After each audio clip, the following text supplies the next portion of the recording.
Well, the Asia Cup Super 4 are off to a blistering start. And what a match we have just witnessed, an absolute nail biter between the real Asian arch rival Bangladesh and Sri Lanka.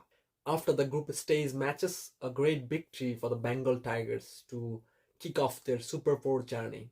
But let me tell you, it was a match that had everything: a brilliant fight back, some incredible individual performances, and the final over thriller with lots of drama. So let's break down the Super 4 openers to talk about what went right for Bangladesh and where the Sri Lankan faltered. Losing the vital toss, Sri Lankan captain Sarit Asalanka was invited to bat first. Both the Sri Lankan openers started very well, hitting some sixes, started to gain confidence, but then all of a sudden they looked to be in trouble at some point. And then came the man of the hour, Dasun Shanaka.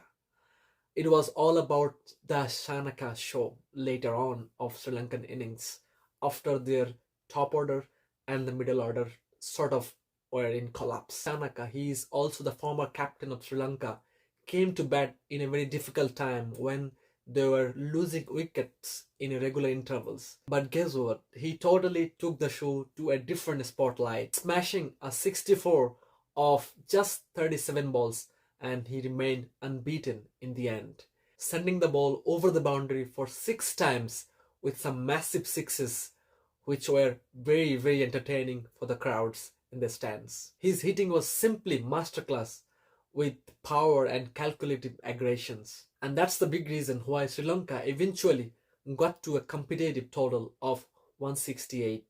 And credit must be given to the Bangladeshi bowling unit, particularly to the Mustafizur Rahman. He was brilliant, picking up 3 crucial wickets for just 20 runs. And he was very much accurate with his line length, hitting the right channel consistently and troubling the Sri Lankan batters. His supreme control and the variations in the depth over basically prevented Sri Lanka from reaching out to 180 or more. So bowling wise, Shariful was very expensive. I don't know why he is included in the team, even though he's totally out of forms, but because of his lefty character, or he's tall, I don't know. Team management is basically doing some blunders. But yeah, as we all have seen how he was licking runs, expensive in 2 matches that he have played so far. And bowling wise, Mustafizur Rahman and Mahdi Hassan were the standout bowlers. Apart from that, the other bowlers were slightly on the expensive side. Even Taskin was also licking runs, although he picked up a wicket. But Shariful Islam again remained wicketless and conceding so many runs.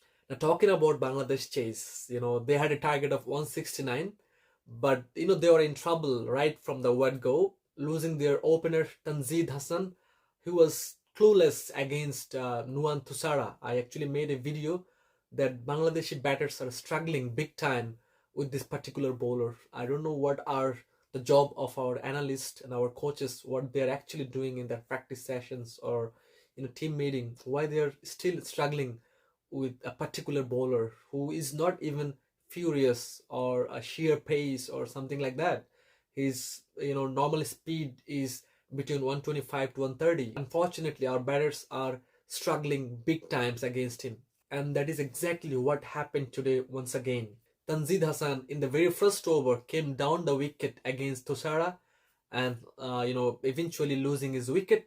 His stumps were shattered. Losing early wicket has always put Bangladesh to a batting collapse, but not today, because the counter attack from opener Saif Hassan and Tawhid Rida was brilliant. I mean, they were simply exceptional today. Especially, Tawhid Rida, who was out of his form in the recent time. There was a lot of talks against him in social media, so he was sort of under pressure and he was unable to deliver in the previous matches. So, and Saif Hassan is also a very new inclusion in the team, but they handled the pressure very, very effectively. Tawhid Rida and Saif Hassan, they looked absolutely phenomenal today. To honest days, the required run rate was going really high and the match was almost going out of our reach, but it was Tawhid Rida's aggressive hitting kept the required run rate in a check in the middle overs. They actually made the Sri Lankan strong bowling lineup, including Hasaranga, Nuwan Thusara, Chamira look ordinary for a longer period of time. But hey, it wouldn't be a Bangladesh and Sri Lanka match with some drama. Isn't that true? With just 5 runs needed in the ultimate over, Bangladesh lose 2 quick wickets to Dashun Shanaka. The tension was extremely high. The fans were on their feet in their stands. It was electrifying in the ultimate over. But in the end, the two Bangladeshi batters held their nerve and sealed the victory with just one ball to spare. So the key points are from this match is the Bangladesh team success was built on a combination of team performance and some smart risk-taking approaches from the players because they knew they had to attack and not letting the pressure creeping in. What do you think was the turning point of the match? Was it the Shanaka's hitting or the Bangladeshi openers partnership or the nervy final over? Please let me know your thoughts in the comment section below. Finally, very well played both the teams. It was a hell of an entertainment for the crowds and an absolute nail biter, a cracker of a cricket game that anyone could see. And we as a cricket fan from Bangladesh, Sri Lanka or any parts of the world, we absolutely enjoyed every bit of the match. So thank you both the teams for entertaining us. But I've got to say tough luck Sri Lanka this time and congratulations Bangladesh. I'm truly looking forward for the upcoming matches. Cheers.